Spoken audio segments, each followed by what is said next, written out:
Michelle Graves, your host on The Power of Money, and I'm honored to have you as a part of my world in this coming segment. With The Power of Money, as you know, we are interested in three things. First, that you get the necessary education so that you and your family will have the information to do well in these difficult times. The second thing I'm interested in is for you to be empowered to prosper. I want only the best for you, but you can't get that if you don't have the education and then the drive to make it happen. And the final thing, and perhaps the most important thing, is that you be energized. Because life is more than a journey. Life is about living. And so I want you to learn these things and to be empowered and encouraged and energized. I'm Michelle Graves. Now here we go. And welcome to you. And thank you for being a part of my world on this segment of The Power of Money with Michelle Graves. And for those of you that are viewing in, I'm excited to be here today, and I have an exceptional and extraordinary guest that I will be talking to over the next hour, and you want to stay tuned in. You want to know about what's happening with the transition of power globally, and young people are stepping to the table, seasoned, mentored.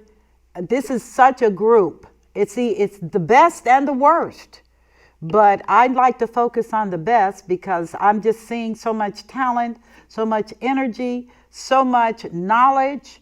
It's amazing. It's amazing. I am not worried about the future.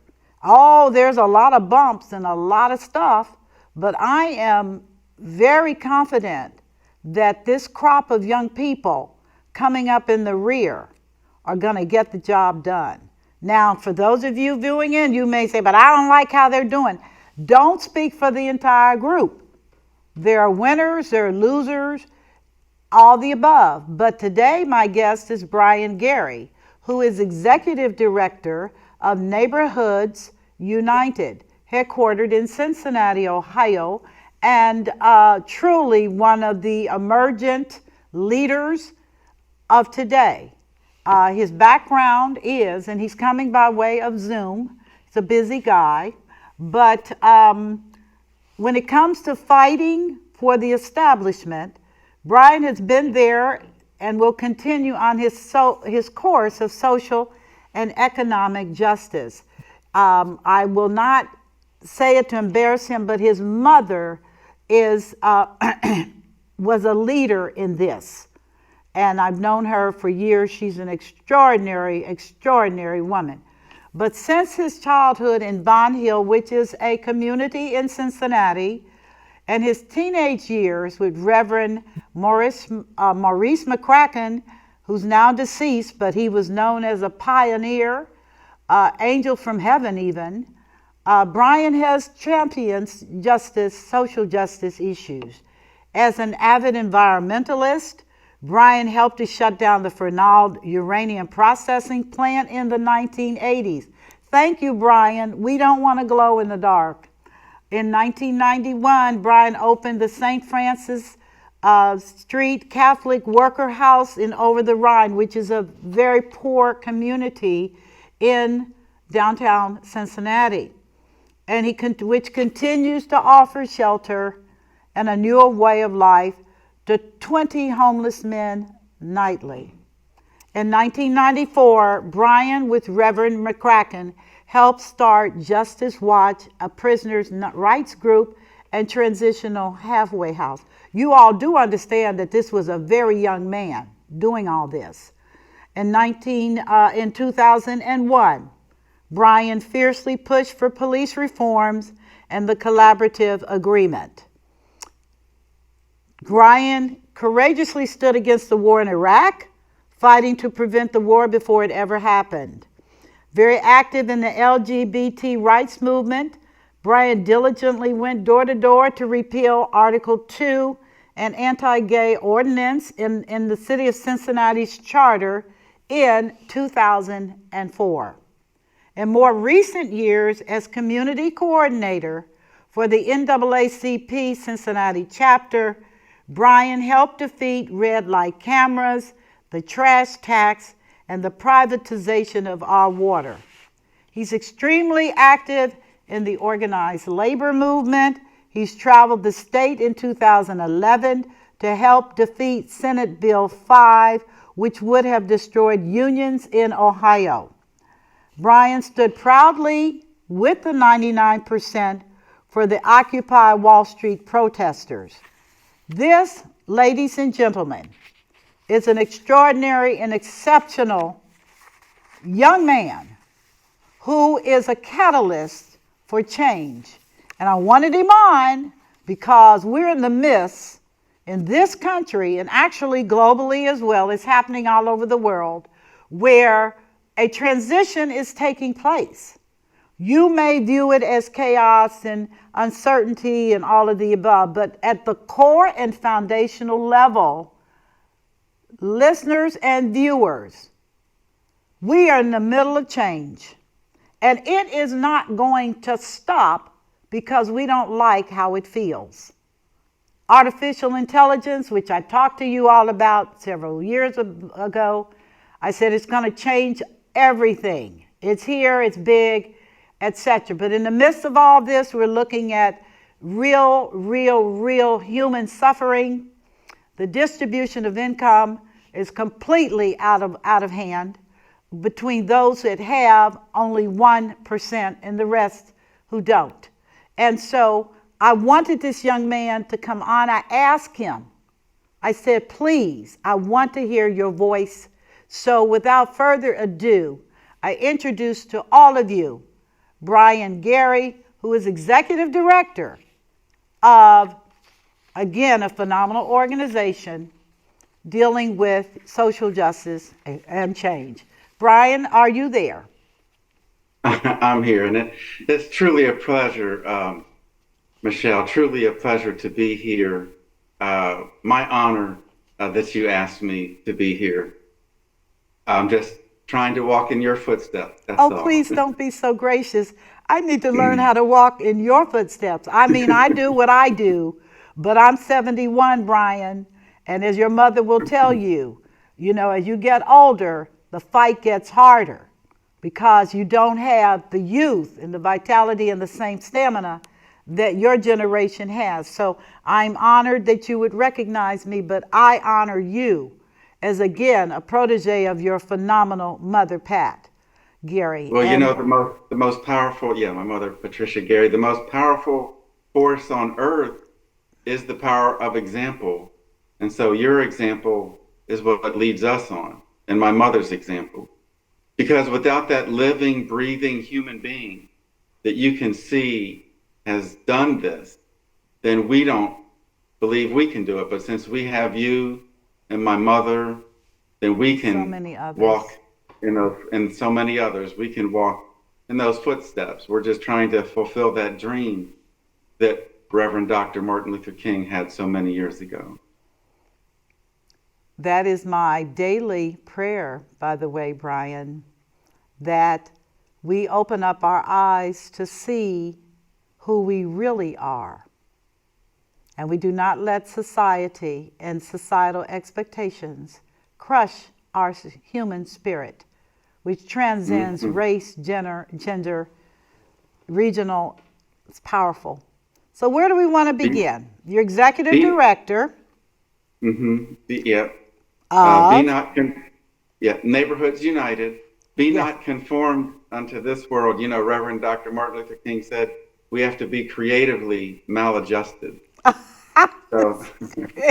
Creatively maladjusted. Because we can't be adjusted to this world, and we can't be controlled. There are so many factors out there, trying to have us not achieve that dream, in our personal lives and in the world. So we have to really fight against that and all of that conformity that the powers that be would have us do, and not pay attention to the real meaningful work that is at our hand, and put our shoulder to the plow now, because life is short. It is And short. we can get to the end of our lives and really not have done anything. And that's the saddest life. It And so is. Reverend McCracken taught me at a very young age, not through his words, but through his actions. And I was able to watch him and be at his side for 13 wonderful years. Oh my gosh. And that is that people are what matter in this life.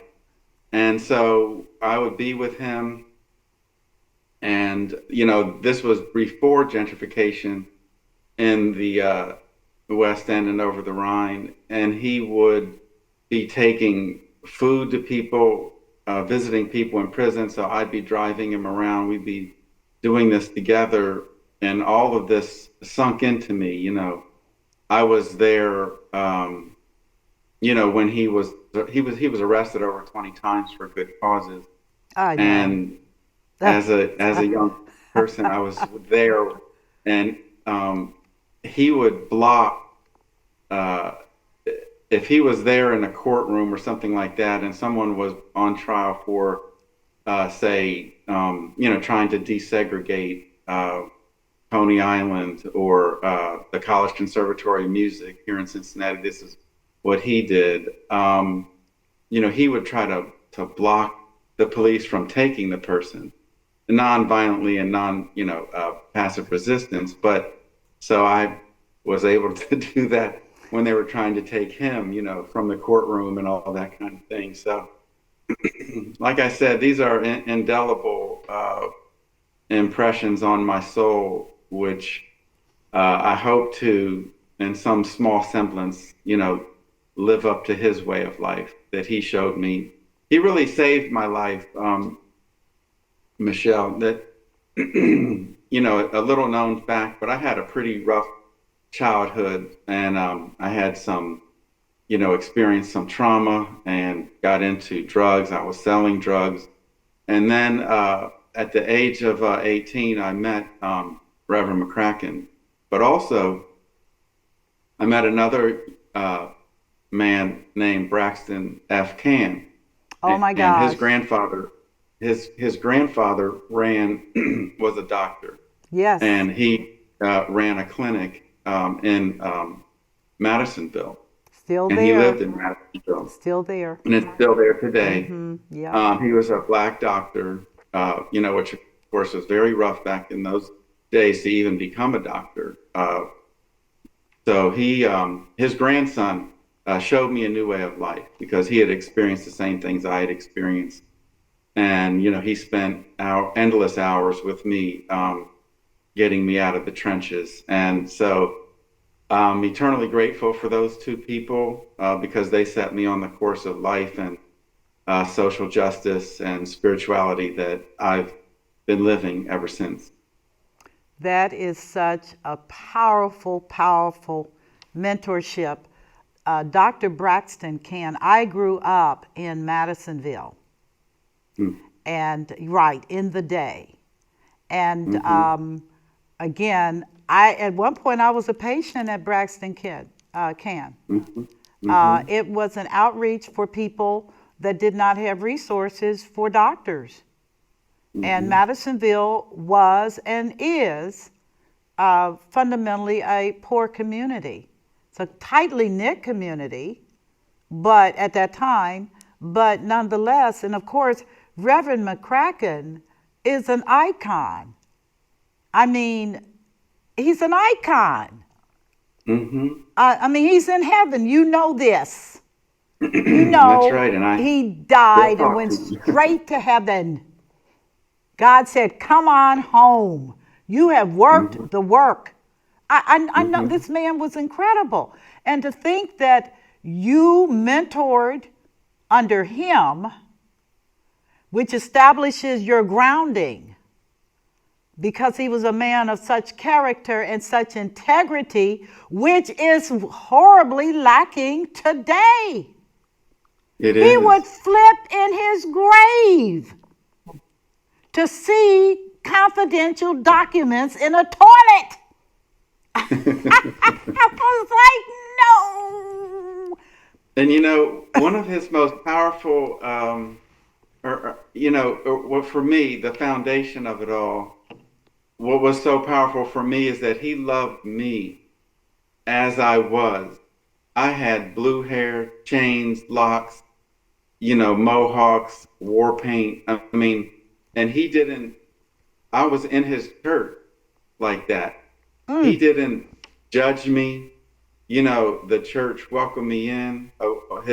One of his right hand people was Vivian Kinnebrew. Yes. That's Irish Rolly's grandmother. Yes. She took me and introduced me to every single person in the church, just as I was, loved me and accepted me just as I was, with no judgment. And he, it was that love, really, that was the most powerful thing for me.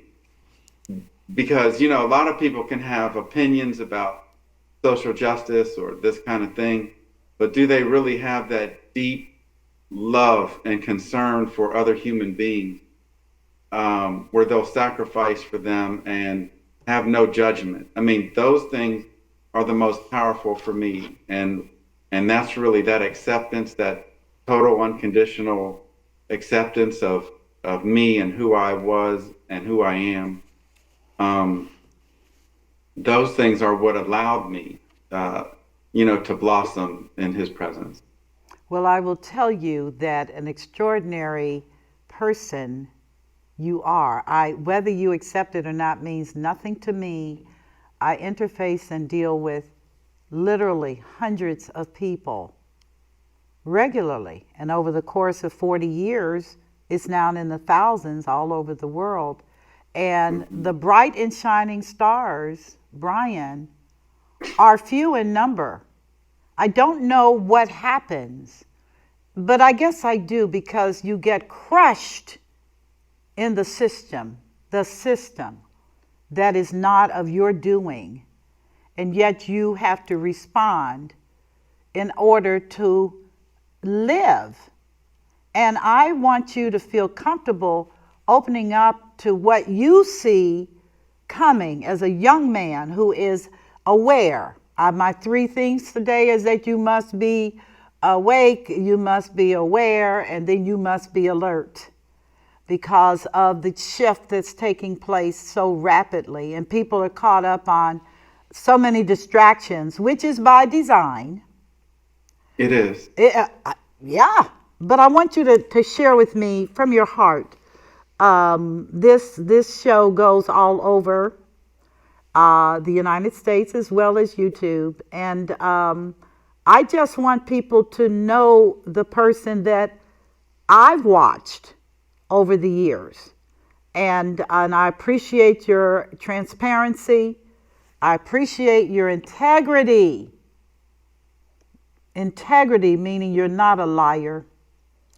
And I appreciate the sacrifices that you and other forward-thinking young men and women have made in this world system. Are you comfortable with that conversation? Sure, of course, Okay, yes. well, then let's get it on. Yes, ma'am.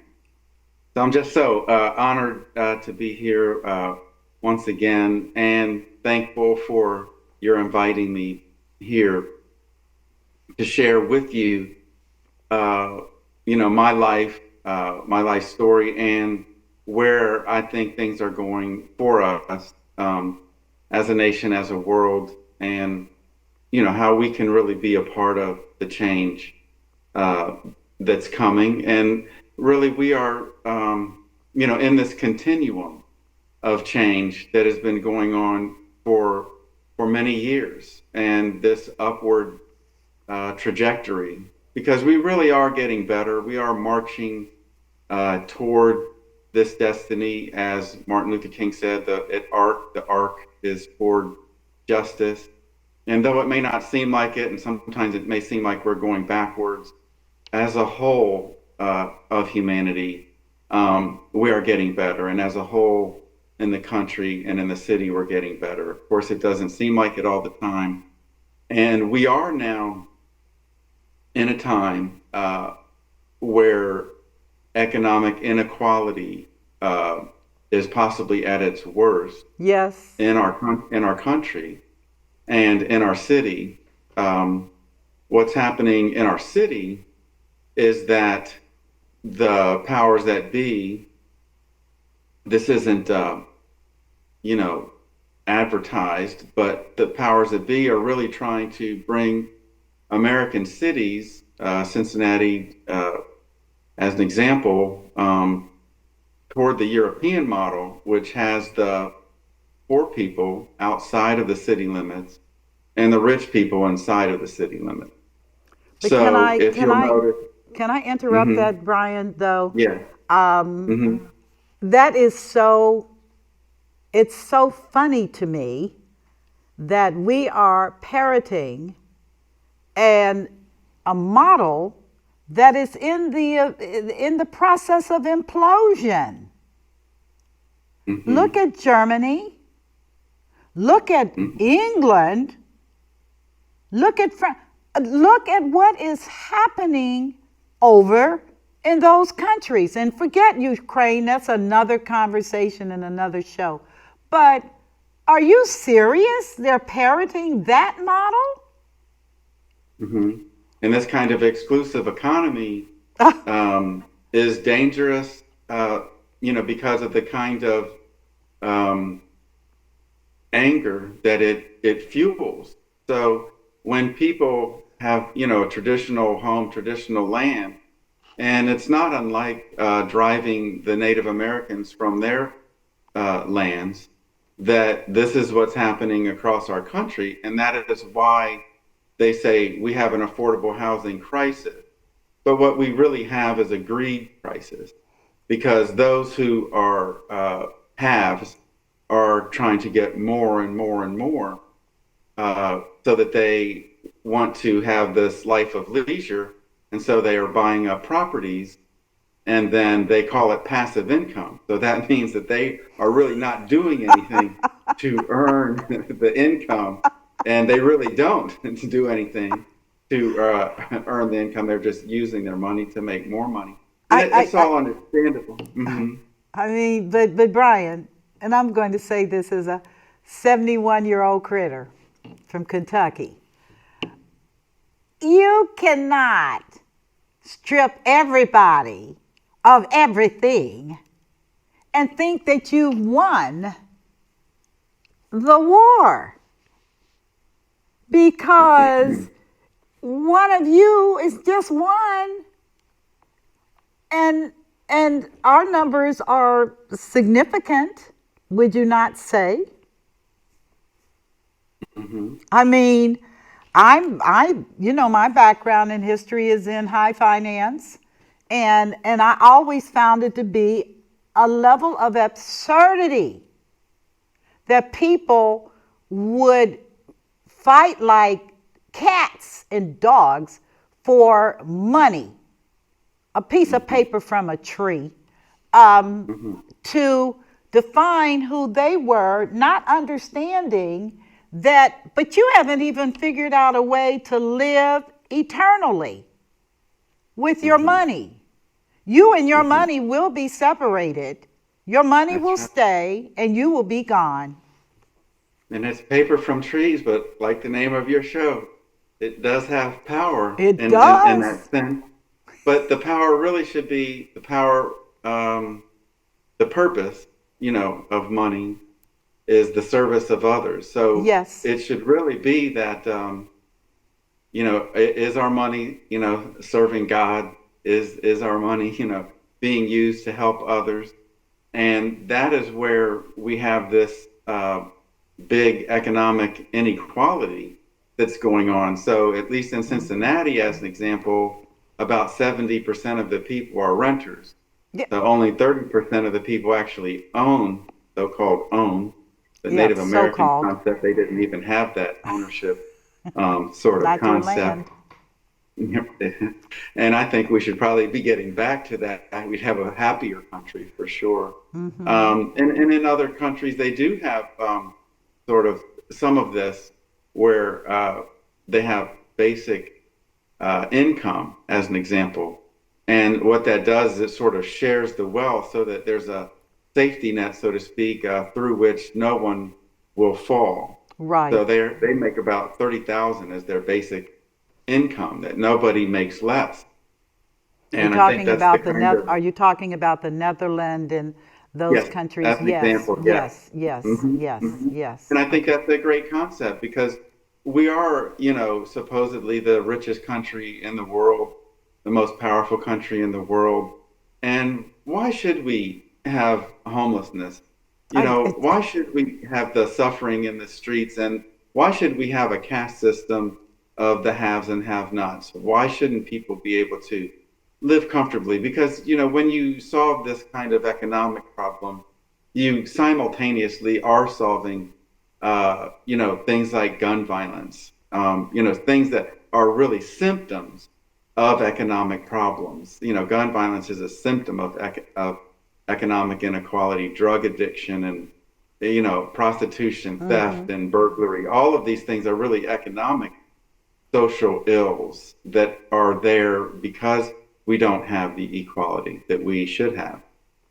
And as I they couldn't say, agree if more. we had true justice, there would be no need for charity. So we invest all of this money in nonprofits and helping people to get crumbs to eat. When if we had this true justice, there would be no need for this kind of charity because they would have the things that they need automatically because they were born into this life and that they deserve to have health care and a decent living for Right. them and their family and their children.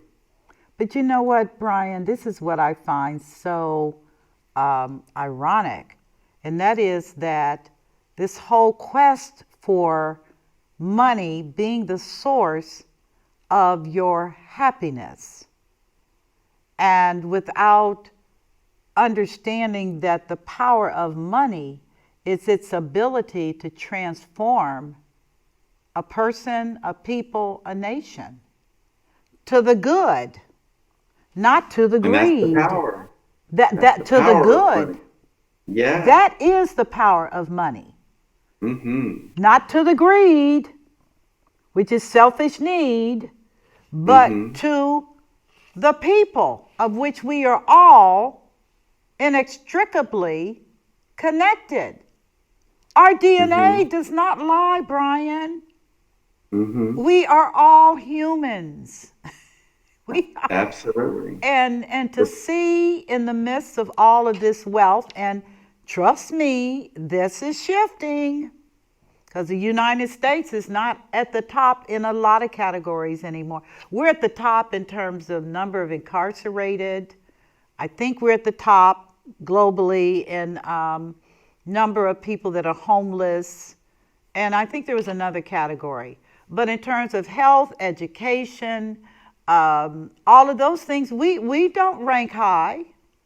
We And don't. we need to come to a realization that it is not appropriate to have a bunch of men in the penitentiary. These are Uh, producers. I mean, what? yeah. Well, So yeah. I was, I was arrested as a youth, and Oh, bad it boy. didn't. Bad boy. I'm just saying that it didn't. Putting someone in a cage doesn't transform them. The goal of incarceration, they say, is penitentiary means penitent, so that the person changes their life. They call them reformatories or corrections, Department of Corrections. But just putting someone in a cage doesn't reform them or correct their behavior or anything like that. And in fact, looking back at the Netherlands again, their prisons are like apartments. They can Yeah. actually have kitchens and they're cooking and and they can change their lives. And again, most of it, is economic. That theft and burglary and all of these things, even gambling and many times killing and all of these things. Many times, drug dealing are clearly connected to economics. A system where people aren't equal economically, and so they're finding ways and means to try to be equal economically, and they're currently oppressed, and I mean, it's not accidental, that African Americans in America have about 10 or 11% of the wealth of white Americans. So knowing that, shouldn't we be, utilizing and spending all of our time trying to equalize that, because we're all brothers and sisters, we all have the same parents, so to speak. And so, if one of your brothers or sisters, somehow was oppressed or, not doing well, wouldn't we all get together and try to assure that that person had the same opportunities in life as the rest of us have?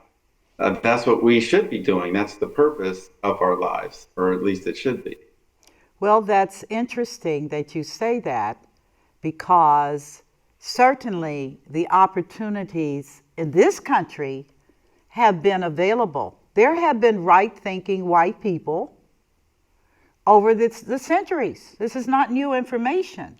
But it seems to me that until we can literally, and this is painful to say it, but until there is a brokenness that comes from a white person experiencing what a person of color experiences, that radicalization that comes from the humbling. And when you realize that you literally bring nothing to the table at the end of the day other than what you said, which is love.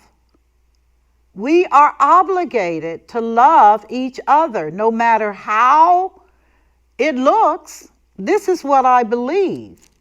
And I say this because otherwise the whole schematics look crazy. If you begin to try to do a hierarchy based on color, because white people do not have all the wealth.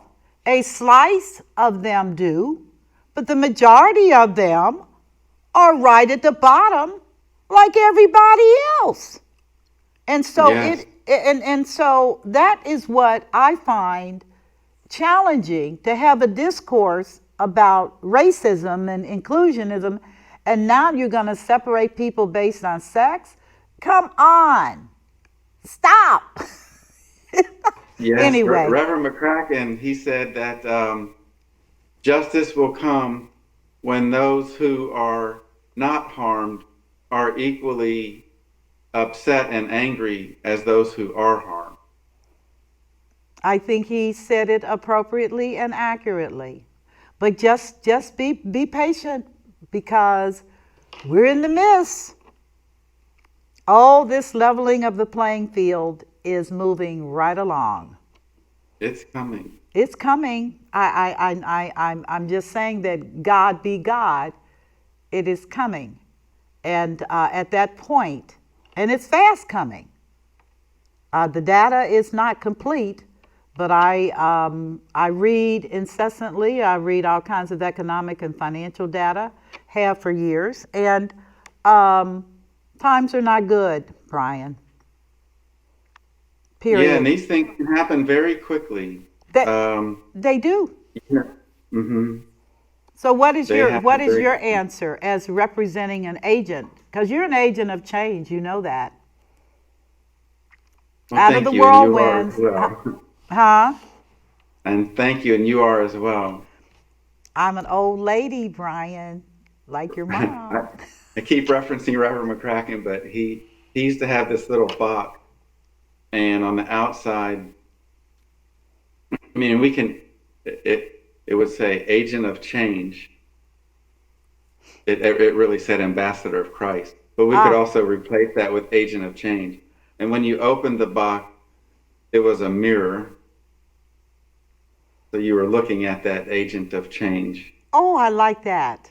or ambassador of Christ. Yeah. I like that. I So we do. are all that. And And more.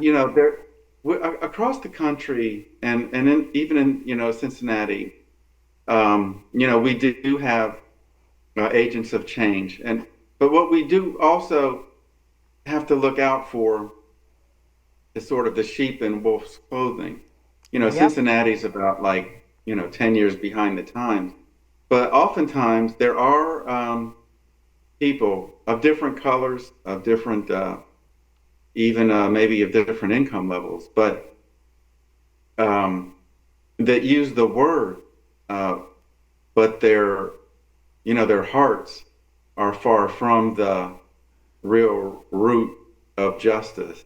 So they want the appearance of equity and whatnot, but they don't really want to address the root causes. They may pluck off a leaf, but they don't really attack the root. So they want to look good for themselves, but not really be genuinely good for the community. We actually, we're working, Neighborhoods United is working for the reestablishment of what's was previously known as the Citizens Committee on Youth, Yeah, CCY.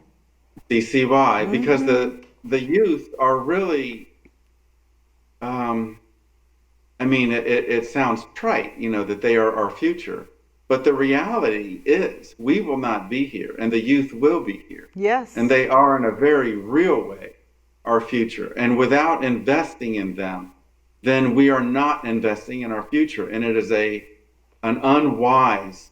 It's unwise to not invest in the youth, and in fact, they should be a majority of your investment.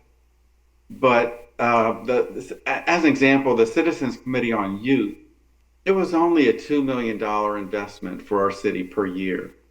But That's the all? dividend, only 2 million. But That's all. the Wow. dividends paid off so incredibly. If you go into a room, an average room of Cincinnatians, people over 40 or 50 years old, and you ask, how many of you went through CCY? Probably half the room is going to raise their hand that Mm-hmm. because they're successful. They're not engaging in the kinds of things that are going on. In Cincinnati, we have a um, a very high rate of juveniles, of people under 18 that are shooting people and that are being shot. This is a record number in 2023, but it's just logical that the reason is that we're not investing in our youth, and as a result, you get the results. You get the dividends when you invest, and then you get the negative dividends, so to speak, when you don't invest. And so this is just a logical result of not investing in the youth. So we're pushing that we reestablish the Citizens Committee on Youth, that a former city council that had a lot of conservative elements on it, and said that they were just throwing away their money because these people that we were investing in just really didn't matter. But hopefully now they're seeing that they do matter, and that by not investing, you're causing serious problems in our city. Well, I do know that Cincinnati has broken records with the number of young people killing. It's highly disturbing, but not unexpected, because we have an educational system in crisis. I mean, for real. We have the single parent model, the absence of daddy, which is so needful in dealing with males, a must. And then we have the general poverty that nobody wants to talk about in Cincinnati, Ohio. Yeah. My peers that are all over the world cannot believe what the average income is in this city, and worse, what the average income is for African Americans.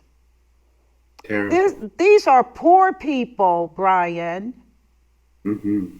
I'm just telling you, if $56,000 is what a single mother with 3 kids needs to live, then everybody, I mean, who makes that?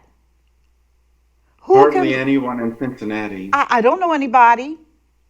And the thing is, half of the people in Cincinnati, only half of the people make over $15 an hour. Say, Uh, wait a minute. uh, Say that again.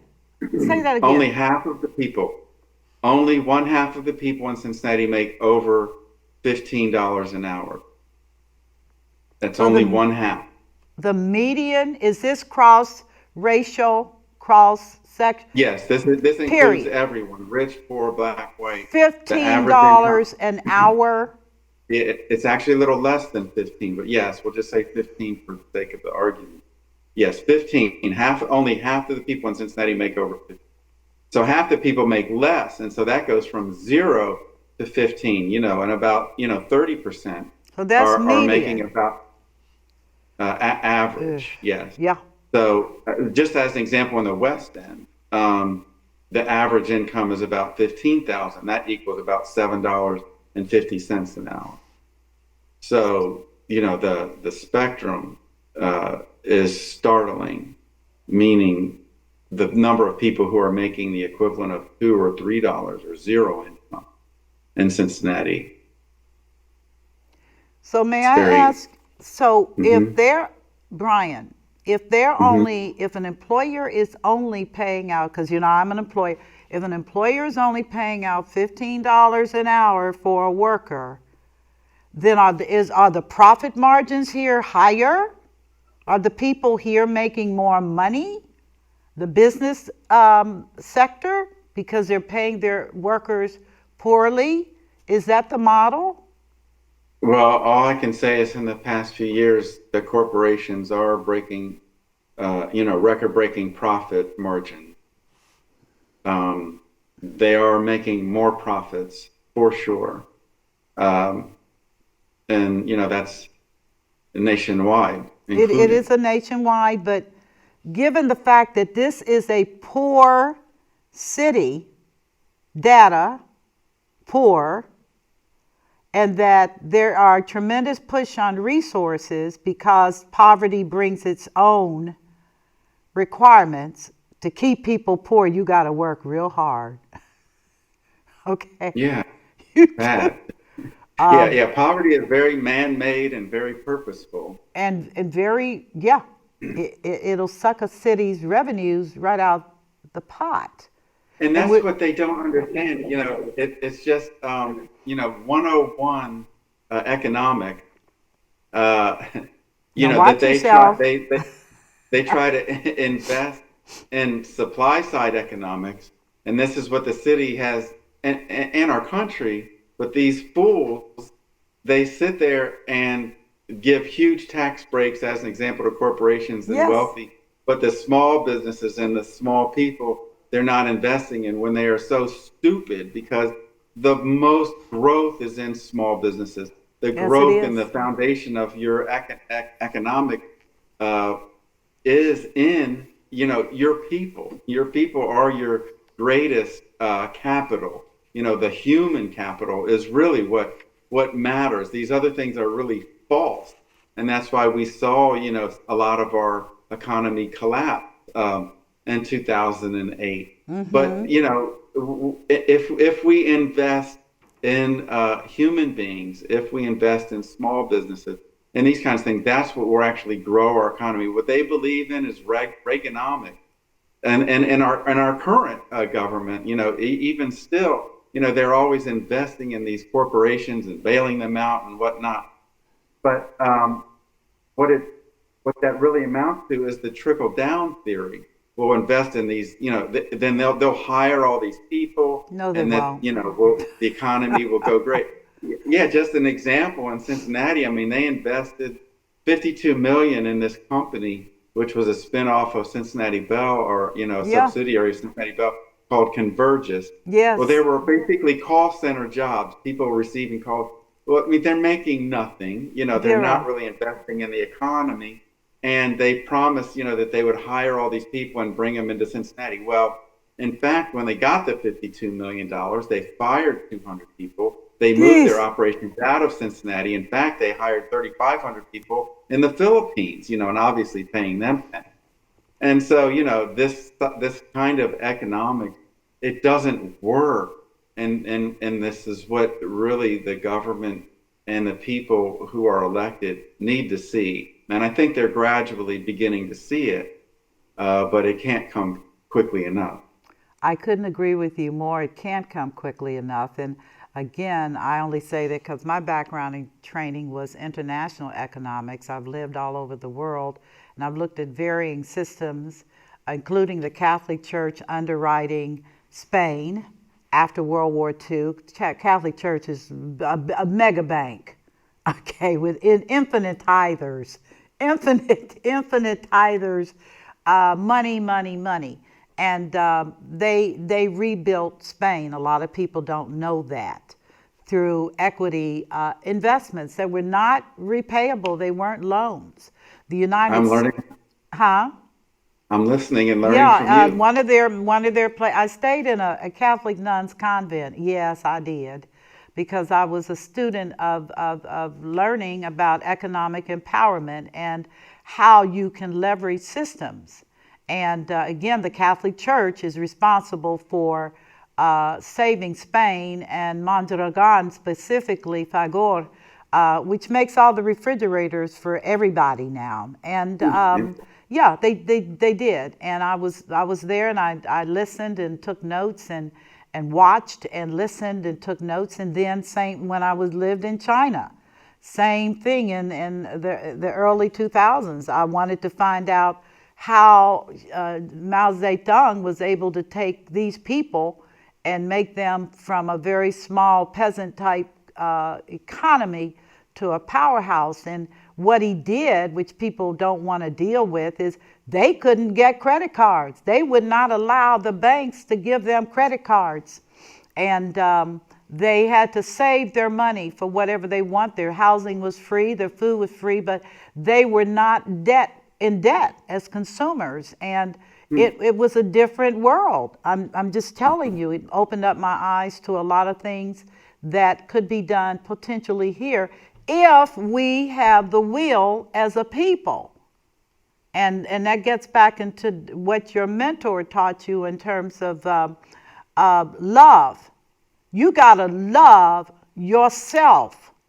You got to want to do right for yourself.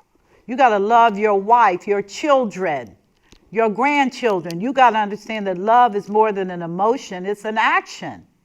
Absolutely. It's a verb. It's a verb. What are your thoughts? Well, with love with no action, it's hollow and empty. Bible says faith without works. Is dead. Yeah. But I was wondering, as you were speaking about China and whatnot, Yeah. about student debt and consumer debt in the U.S. Yeah. Back in the day, of course, they had the Jubilee every 7 years. All debts were forgiven. That's what God did. Mm-hmm. And so I wonder, if we had that kind of love in our country, if we could forgive, these debts, I think one of the main reasons for, in my experience, and I believe this is factual, one of the main reasons for bankruptcy is health expenses. Yeah. For health care. Mm-hmm. People get sick and then they can't, suddenly they have all this debt. But in other countries, they have free health care. Yeah. And I think that's a loving thing to do. If your child, falls down and scrapes their elbow, you're not charging them for a Band-Aid.